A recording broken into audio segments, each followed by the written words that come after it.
My name is Ryan Mitchell, 36 years old, living a pretty average life in a small town just outside of Nashville, Tennessee. I've been married to Stacy for 5 years. She's 32, beautiful in that kind of effortless way, long blonde hair, blue eyes that could knock you off your feet. Everyone always said we were the perfect couple. I thought so too. That we met in college, fell hard and fast. Got married 2 years after graduation.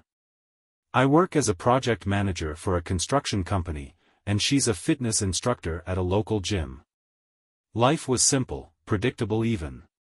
We had plans: buy a bigger house, maybe have a couple of kids, travel more once we saved up enough, but looking back now, I realize I was blind to the signs. Stacy had started acting differently a few months ago.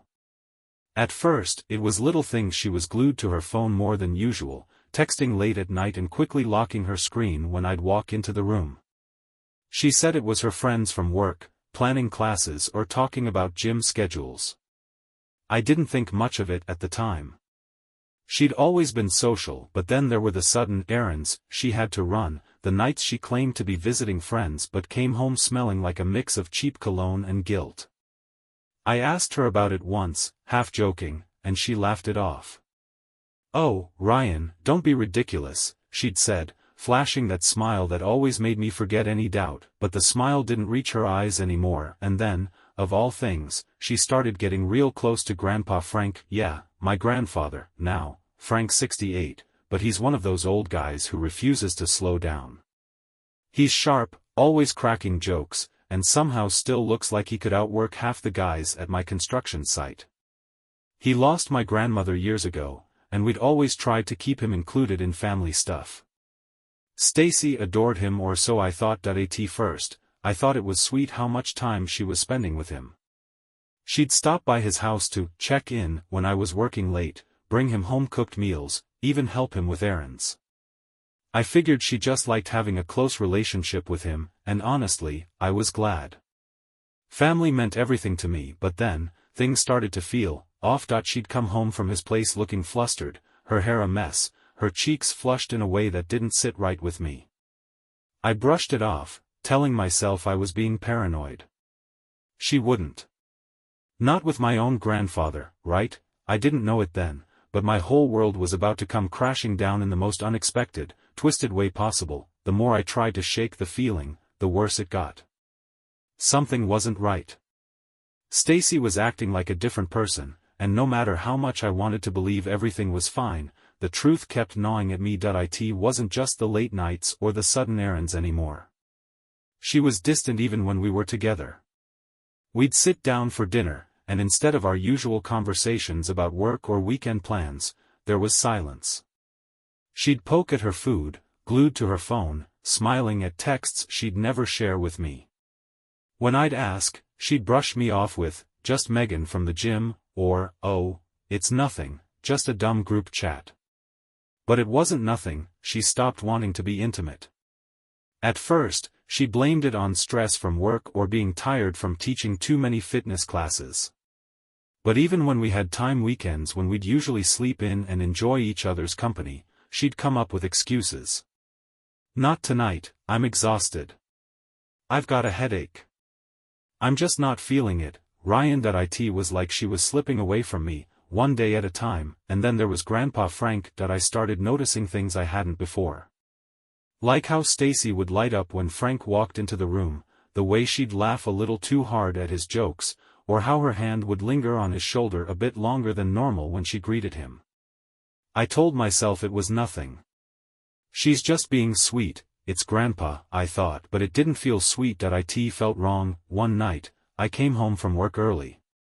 I was supposed to be on a late shift, but a sudden rainstorm had shut down the job site. I figured I'd surprise Stacy with takeout from her favorite Thai place. But when I walked into the house, she wasn't there. Her car was gone. I called her. It rang twice before going to voicemail. Weird, I thought. She usually texted if she was going somewhere. I checked the kitchen counter, where she always left notes when she was out. Nothing. I tried to brush it off. Maybe she's at the grocery store, I told myself. But the uneasy feeling in my gut wouldn't let up. something told me to check on Frank. He lived just a few blocks away, and since Stacy had been spending so much time with him lately, I figured maybe she was there. I wasn't suspicious yet, at least, not fully. I just wanted to know where my wife was. I drove over to his place, pulling up quietly to the curb. His lights were on, but the house seemed too quiet. I sat there for a minute, debating whether to knock, and that's when I saw it. Through the living room window, I spotted them. Stacy and Grandpa Frank. Sitting way too close on the couch. Her hand was on his knee, and they were laughing, but not the kind of casual, friendly laughter I'd expect. It was different, intimate, that I felt my stomach drop. My heart started pounding, my mind racing with 1,000 thoughts. No way. It can't be what it looks like. But the longer I watched, the harder it became to convince myself otherwise. Then, like a scene straight out of a nightmare, Stacy leaned in and kissed him. I froze. I couldn't believe what I was seeing. My wife was kissing my 68-year-old grandfather like it was the most natural thing in the world. It wasn't a friendly peck on the cheek, either. It was the kind of kiss that made your skin crawl. I sat there in the car, my hands gripping the steering wheel so tight my knuckles turned white. I felt like I'd been punched in the chest. Betrayal isn't just an emotion, it's physical. My stomach twisted, my head pounded, and for a second, I thought I might throw up right there in the car, but I didn't. I just sat there, staring, until they finally pulled apart, laughing like nothing in the world could touch them. I didn't know what to do. Part of me wanted to storm in there, to rip Frank off the couch and demand an explanation from Stacy. But another part of me, this numb, hollow part, just couldn't move. I drove home in a daze, my mind replaying the scene over and over again. The way she touched him. The way she kissed him. The way she lied to me for who knows how long. By the time I got back to the house, I knew one thing for sure, nothing would ever be the same again. I didn't sleep that night. How could I? Every time I closed my eyes, I saw Stacy and Grandpa Frank sitting on that couch, laughing like they hadn't just shattered my world. I kept asking myself the same questions over and over again. How long had this been going on? Why him? Why my own grandfather? By morning, I wasn't just angry, I was done. I couldn't live with this festering inside me. I needed answers, and I needed them now. Stacy came home around 9 a.m., waltzing through the front door like nothing had happened. She was wearing the same clothes from the night before, her hair a little messy, but she had that same smug, fake smile plastered on her face. Morning, she said casually, dropping her keys on the counter like it was any other day. I stayed at Megan's last night. We had a little too much wine, and I didn't want to drive home. The audacity. I stared at her, trying to keep my composure, but my hands were shaking. She looked at me, finally noticing the tension in the room. Ryan? What's wrong? I didn't say anything. Not at first. I just reached into my pocket, pulled out my phone, and placed it on the counter between us. Her eyes flicked to the phone, then back to me, confusion flickering across her face. What's this? I opened my photo gallery and slid it toward her. It was a picture I'd taken from my car the night before. Her hand on his knee, their faces way too close for anything innocent. Her face drained of color the second she saw it. She blinked, her mouth opening and closing like she was trying to form words but couldn't. What is this, Stacy? I finally snapped, my voice low but sharp enough to cut through steel. Don't even think about lying to me. She stared at the phone, then at me, and for a second, I saw something I hadn't seen in months: fear. But just as quickly as it appeared, it was gone, replaced by that cold, calculating look I'd started to recognize. Ryan, it's not what it looks like, she said, her voice trembling just enough to make it sound convincing. Frank and I were just talking. I don't know what you think you saw, but talking? I barked out a bitter laugh, slamming my hand on the counter. You call that talking? Stacy, I saw you kiss him. Her face flushed, her jaw tightening. It was a mistake, she snapped. It wasn't. Look, I don't even know why you're making this such a big deal. It's not like I planned for this to happen. I stared at her in disbelief. A big deal? You're sleeping with my grandfather, Stacy. Do you even hear yourself? She crossed her arms, suddenly on the defensive. Oh, come on, Ryan. It's not like you've been the perfect husband. I blinked. Excuse me? You're always working, she shot back, her voice rising.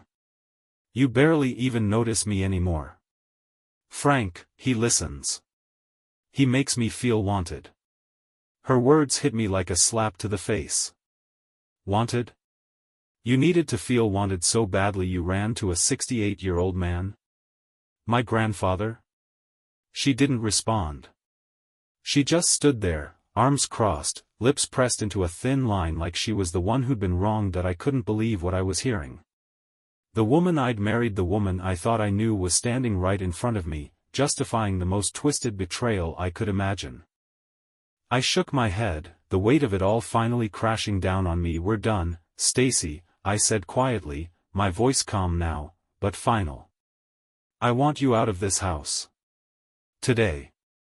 For a moment, I thought she might argue, might try to fight for something, us, her pride, anything. But she didn't. She just stared at me, her expression unreadable, before finally grabbing her keys and walking out the door. No apology. No explanation, just like that, she was gone, but the damage? That stayed behind, lingering in every corner of the house like a bad memory I couldn't shake. When Stacy walked out the door, it wasn't the satisfying moment I thought it would be.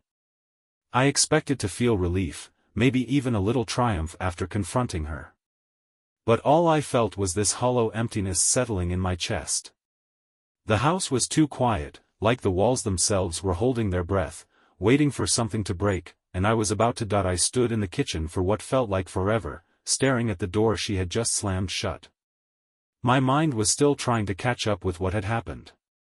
She cheated on me. With my grandfather. The words echoed in my head, over and over, but they didn't feel real.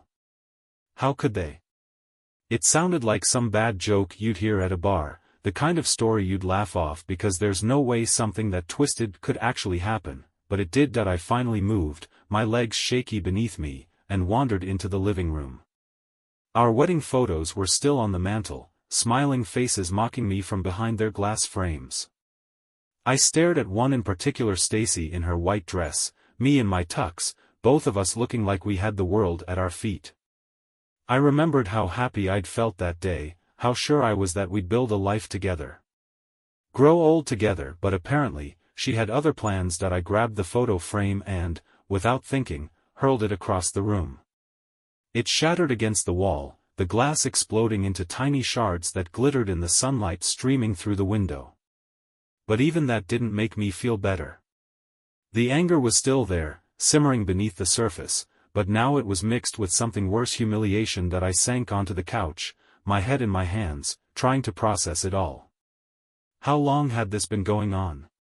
When did Stacy stop seeing me as her husband and start seeing him? And why didn't I see it sooner? My phone buzzed on the coffee table, pulling me out of my spiral. I grabbed it, stupidly hoping it wasn't her. But it wasn't Stacy. It was Grandpa Frank. A text. We need to talk. Call me. I stared at the message, my jaw clenching so hard it hurt. Talk? What could he possibly say to me? What excuse could he give that would make any of this make sense? But I didn't call him. I couldn't. Not yet. I wasn't ready to hear his voice, to listen to whatever twisted justification he had for stabbing me in the back. Instead, I called Josh, my best friend since high school, the guy who'd been there through everything. If there was anyone who could help me make sense of this, it was him. He picked up on the second ring. Yo, Ryan. What's up, man? I didn't waste time. She cheated on me, Josh. There was a pause on the other end, the kind of pause where you know someone's trying to process what you just said. Wait, what?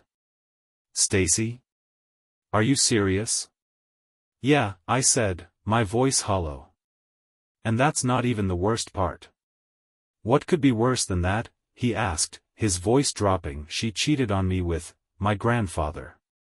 The silence that followed was deafening. I could almost hear Josh trying to figure out if I was messing with him. But when I didn't say anything else, he finally spoke. Dude, are you kidding me? I wish I was. Josh let out a low whistle, like he couldn't believe what he was hearing. Man, I don't even know what to say. That's messed up on a whole other level. Yeah, I muttered. Tell me about it. You need anything? You want me to come over? I thought about it. Part of me wanted company, someone to help me get out of my own head. But another part of me just wanted to be alone. I needed to sit with this, to let it sink in. Nah, I finally said. I just needed to tell someone. Well, I'm here if you change your mind, he said. And, dude. I'm really sorry. You don't deserve this. Thanks, man. We hung up, and the house felt even quieter than before. But I wasn't ready to sit in that silence. I needed to get out, clear my head, breathe. So I grabbed my keys and walked out the door, leaving behind the shattered pieces of a life I thought I knew. I drove around for hours that day, aimlessly circling the familiar streets of our town, hoping the motion would somehow shake off the betrayal clinging to me like a second skin. But no matter how many turns I took, the same questions kept running through my mind. Why did she do it? Why did he? Eventually, I found myself parked outside Grandpa Frank's house. I didn't plan to go there, it just sort of happened. But as I stared at his front door, the anger that had been simmering inside me started to boil over. I couldn't hold it in anymore. I needed answers, and I was going to get them, even if I wasn't ready for what I might hear. I slammed the car door shut and marched up to his porch. My fist hovered over the door for a moment, but before I could even knock, the door creaked open. Frank stood there, looking like he'd aged 10 years in the last 24 hours. His usually sharp eyes were tired, filled with something that looked like guilt, or maybe that was just wishful thinking. He opened his mouth to speak, but I didn't give him the chance. How long? I spat, my voice sharp enough to cut through the thick air between us. He sighed, stepping back to let me in. Ryan, come inside. Let's not do this on the porch. I didn't want to go in. I didn't want to be anywhere near him. But I needed to hear it from his mouth, no matter how much it hurt. I followed him into the living room, the same place I'd seen them together just the night before. The couch still had the same throw pillows, the same blanket Stacy had probably wrapped herself in after betraying me. I stayed standing. How long? I repeated, my voice low but shaking with rage. Frank sat down heavily in his recliner, rubbing his hands over his face like he was the victim here. It wasn't supposed to happen, Ryan. I laughed bitterly. Oh, really? That's funny, because I'm pretty sure kissing my wife doesn't just happen, Grandpa. He flinched at that, and for a brief second, I felt a sick sense of satisfaction. But it wasn't enough. About 6 months, he finally admitted, his voice barely above a whisper. 6 months. I staggered back like he'd punched me in the gut. 6 months. That meant every family dinner, every holiday, every fake smile Stacy threw my way. She was lying the entire time. And Frank? He'd sat across from me at the table, laughed at my jokes, gave me advice about life and marriage, all while sleeping with my wife behind my back. Why? I croaked, my voice raw. Why her, Frank? You're my grandfather. You're supposed to have my back, not. I didn't mean for it to go this far, he interrupted, his voice shaky. It started as, just talking. After your grandmother passed, I was lonely. Stacy was here a lot, checking in on me. We connected. One thing led to another, one thing led to another. I repeated, my voice rising. She's not some random woman you met at a bar, Frank. She's my wife. I know, he whispered, hanging his head. I know I messed up. I didn't want to hurt you. Well, guess what? I snapped. You did. You both did. The room was thick with silence after that, both of us sitting in the mess of what had been done. I wanted to scream, to throw something, to make him feel the same pain I was feeling. But nothing I could do would be enough. I turned to leave, my hand on the door, but something made me stop. I looked back at him one last time, the man I'd admired my whole life, the man who had taught me how to ride a bike, how to throw a football, how to be a man. I hope it was worth it, I said quietly. Because you lost your grandson for good. And with that, I walked out the door, leaving Frank behind in the house that now felt as hollow as my chest. Walking out of Grandpa Frank's house felt like I was dragging a piece of myself behind me. The anger had burned hot while I was in there, but now that I was back in my car, it simmered down into something heavier, something more suffocating. It wasn't just betrayal anymore. It was grief for my marriage. Grief for my family. Grief for the man I thought my grandfather was. I sat in the car, staring at the steering wheel, trying to figure out where the hell to go from here. I didn't want to go home. That house felt like a crime scene now, full of memories that weren't real. But I couldn't sit there in front of Frank's house either, not with the weight of everything pressing down on me. So, I did the only thing I could think of. I drove. No destination in mind, just the open road and the hum of the engine to keep me company. I rolled the windows down, letting the cool air whip against my face, hoping it would clear my head. But no matter how far I drove, I couldn't outrun the images flashing through my mind. Stacy's smug face when I confronted her, Frank's hollow apology, the two of them on that couch, laughing like they hadn't just torn my world apart. I must have driven for hours, my thoughts a tangled mess of anger, sadness, and disbelief.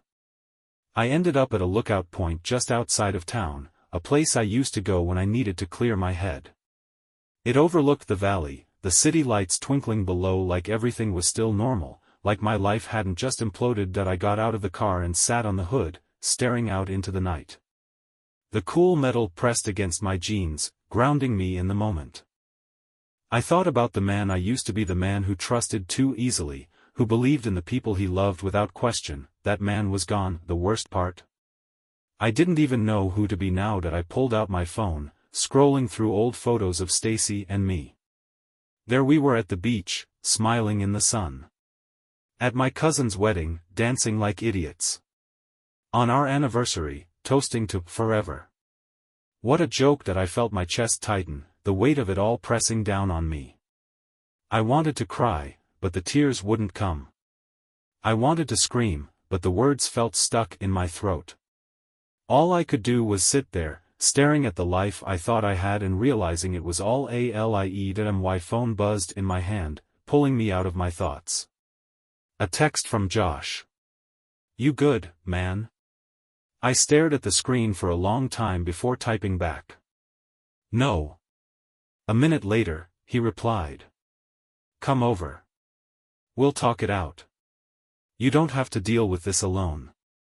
I hesitated, my thumb hovering over the screen. Part of me wanted to isolate, to wallow in this mess by myself.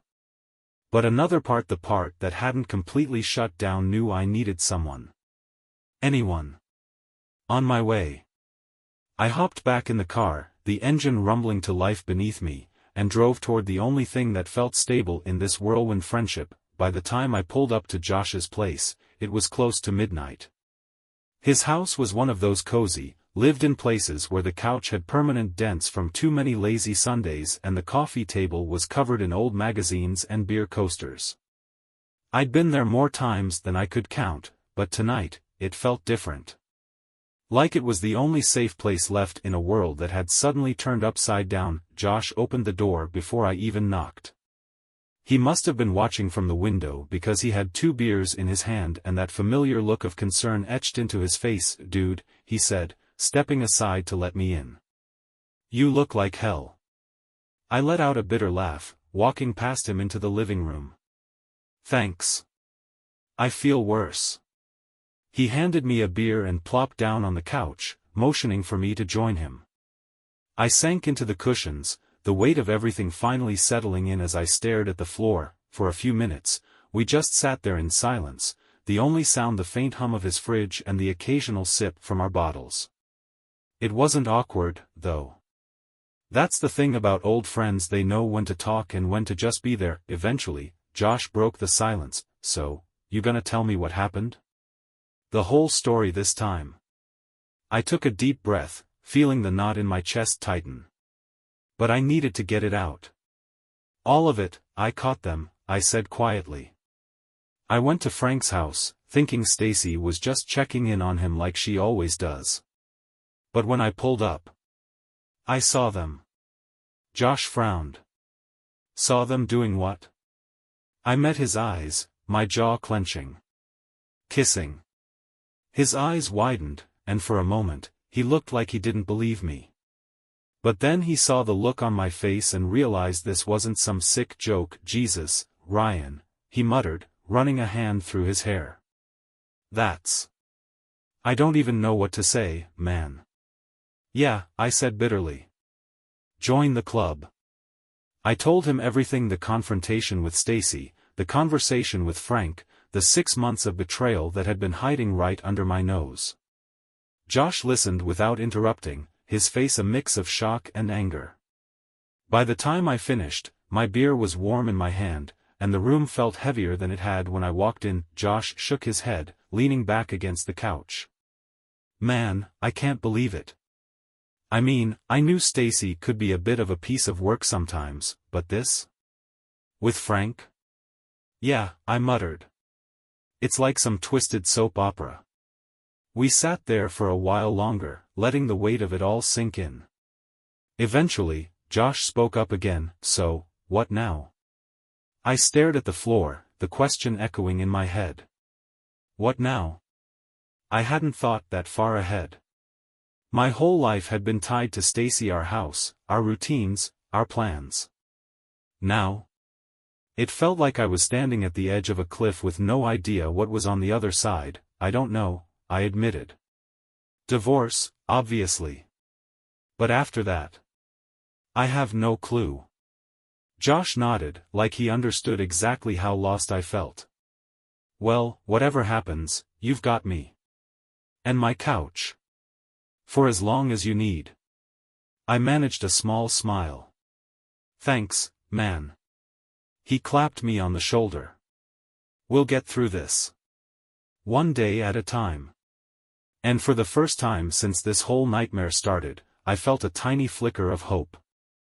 It wasn't much, but it was enough to remind me that maybe, just maybe, I wasn't completely alone in this mess. That I woke up on Josh's couch the next morning, the stiff cushions doing nothing to ease the knot in my back or the one in my chest. For a split second, there was that groggy, disoriented feeling where you forget where you are and what's happening. But then it all came rushing back. Stacy, Grandpa Frank, the betrayal. It hit me like a freight train. Josh was already up, brewing coffee in the kitchen. The smell filled the room, familiar and comforting in a way that felt almost cruel. How could life just keep going like nothing had happened? Morning, he said, handing me a mug when he noticed I was awake. Didn't think you'd sleep at all. I took the coffee, grateful for the bitterness that grounded me in the moment. Yeah. I think exhaustion finally caught up with me. We sat in silence for a bit, sipping our coffee, the weight of everything still hanging in the air. But there was no avoiding it anymore. Reality wasn't going to wait for me to catch up. I need to go back to the house, I finally said, my voice flat. Josh looked at me over his mug, his brow furrowed. You sure? You don't have to rush into that. I left everything there, I muttered. Clothes, papers, my life. I can't just pretend it doesn't exist. He nodded slowly. You want me to come with you? I thought about it. Part of me wanted backup, someone to stand between me and whatever emotional minefield waited at that house. But another part knew I had to face it alone. This was my mess to clean up. I'll be fine, I said, though I wasn't sure I believed it. Josh clapped me on the back. You know where to find me if you need anything. Driving back to the house felt like walking into a trap. My hands gripped the steering wheel tighter than necessary, my stomach twisted in knots.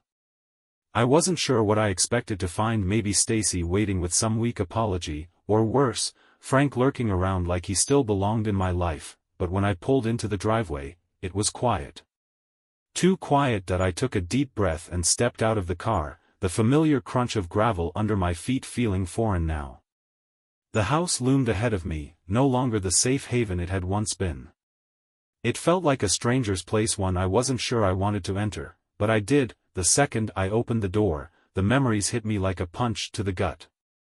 The faint smell of Stacy's perfume still lingered in the air, mixed with the scent of betrayal.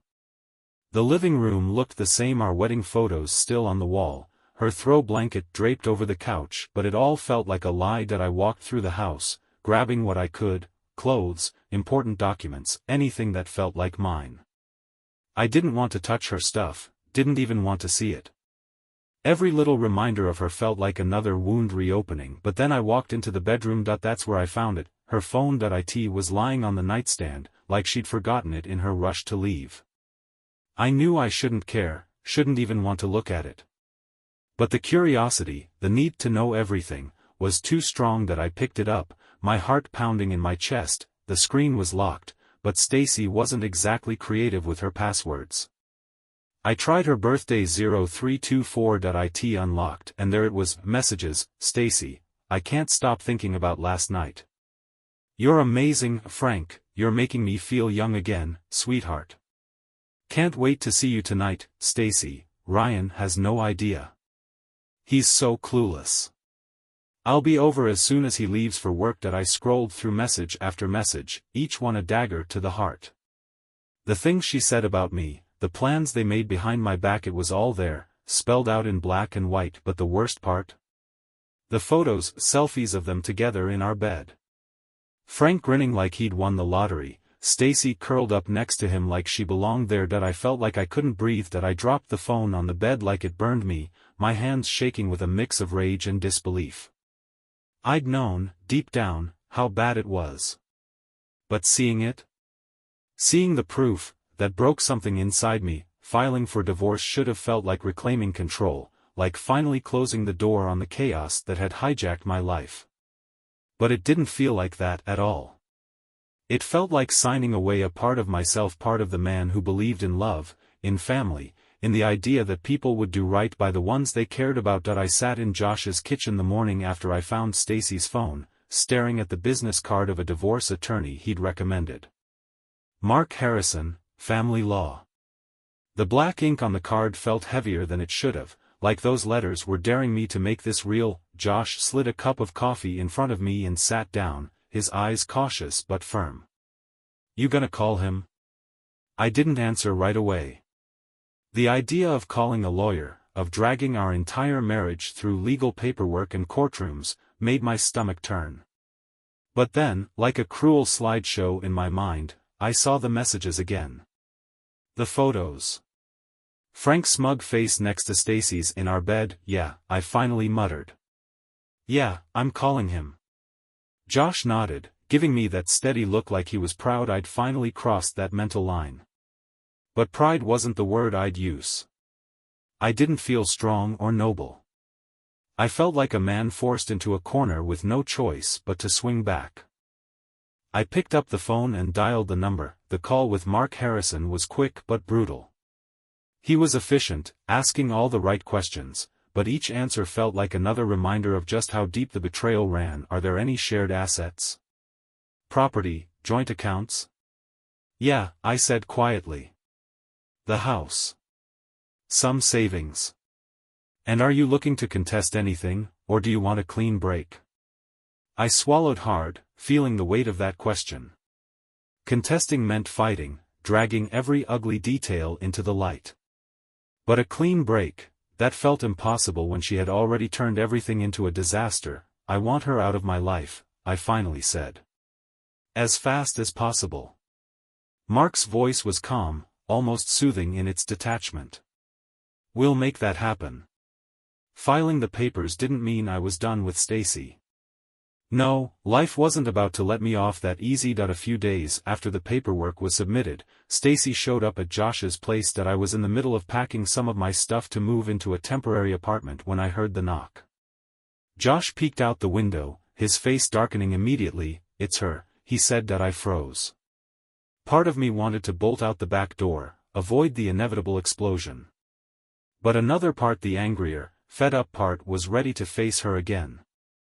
This time, on my terms. I opened the door, and there she was, standing on the porch like nothing had happened. She looked normal. Too normal. Like she hadn't just nuked our entire marriage. Ryan, she breathed, like she was relieved to see me. Can we talk? I crossed my arms over my chest, blocking the doorway. What do you want, Stacy? She flinched at my tone but didn't back down. I need to explain. Please. I stared at her for a long moment, debating whether to slam the door in her face. But some twisted part of me wanted to hear what kind of garbage excuses she was about to spill. Fine, I said, stepping outside and closing the door behind me. You've got 5 minutes. She looked surprised, like she expected me to let her in, offer her coffee, and sit down for a heart-to-heart. But those days were long gone. She started talking fast, like the words had been rehearsed. I didn't mean for this to happen, Ryan. It started when you were working those late shifts, and I felt alone. Frank was there. He listened. I barked out a bitter laugh. Frank? My grandfather? That's who you turned to? Tears welled up in her eyes, but I wasn't falling for it this time. It wasn't just about him, she whispered. It was about us. We stopped connecting. You were always busy, and I felt like I was just there. Like a roommate. I shook my head, disgusted. So, your solution was to sleep with my grandfather? You couldn't talk to me? Try to fix things like a normal person? I didn't plan it, Ryan, she snapped, her tears turning into anger. It just happened. That's your excuse?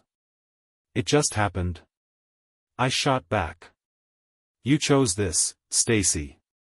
Every lie, every text, every night you spent with him, you chose that. So don't stand here and act like you're some victim in all this. She wiped at her tears, her bravado crumbling. I'm sorry, she whispered. I didn't want to lose you. That was the final straw. You lost me the second you decided to crawl into bed with Frank, I said coldly. We're done. The papers are filed. I don't want to see you again. I turned to walk back inside, but her voice stopped me. Ryan. I still love you. I froze for a second, the words hanging in the air like poison. But when I turned back to look at her, all I felt was a hollow emptiness. Then you've got a funny way of showing it. And with that, I walked back inside, leaving her standing alone on the porch, the door slamming shut between us for the last time. It's been a year since Stacy and Grandpa Frank turned my life upside down. At first, I thought I'd never recover. I spent months replaying every moment in my head, wondering where I'd gone wrong, what signs I missed, and how I could have been so blind. The betrayal didn't just break my heart, it shattered my trust in everything I believed in. Love. Family. Loyalty. But here's the thing about hitting rock bottom, it forces you to rebuild from the ground up. After the divorce was finalized, I sold the house. I couldn't bear to walk through those rooms knowing what had happened there. I moved into a smaller place across town, nothing fancy, but it was mine. A fresh start in a space without ghosts. I cut off contact with Frank entirely. The man who had been my role model growing up was now a stranger. I didn't go to family gatherings where he'd be, and when people asked why, I told them the truth. I wasn't going to cover for him. Let people see him for who he really was. As for Stacy, I haven't heard from her since that last day on Josh's porch. I don't know if she's still with Frank, and honestly, I don't care. Maybe they're still playing house, pretending they're not the reason an entire family fell apart. Or maybe they imploded under the weight of their own guilt. Either way, it's not my problem. What is my problem? My focus is me. I started going to therapy, something I never thought I'd do. But it helped. Talking about the betrayal, the anger, the grief, it helped me process everything instead of letting it fester. I learned that Stacy and Frank's actions weren't a reflection of me or my worth. They were a reflection of them, their insecurities, their selfishness, their complete lack of respect, that I also reconnected with people I'd drifted from. Friends I hadn't seen in years, family members who reached out when they heard what happened. I realized how much support I had, even when I felt completely alone, and somewhere along the way, life started to feel normal again, that I picked up old hobbies, started traveling a bit, and even met new people. I'm not in a relationship yet, and honestly, I'm not in a rush. I'm focusing on myself, on rebuilding the parts of me that got lost in the wreckage. But here's what I've learned through all of this: betrayal hurts. It cuts deep in ways you don't expect. But it doesn't define you. It doesn't have to be the end of your story. People will let you down. The ones you trust the most might be the ones who hurt you the worst. But that doesn't mean you stop trusting. It means you learn. You grow. You get smarter about who you let into your life, and most importantly, you survived. I'm stronger now than I ever thought I could be. Not because I wanted to be, but because I had to be. So if you're reading this and you're going through something similar, here's my advice: let yourself feel the pain. Don't bottle it up. But don't let it consume you either. You are more than the worst thing that's happened to you. And I promise, there's life on the other side of heartbreak. As for me, I'm moving forward. One day at a time, and I've never felt more free.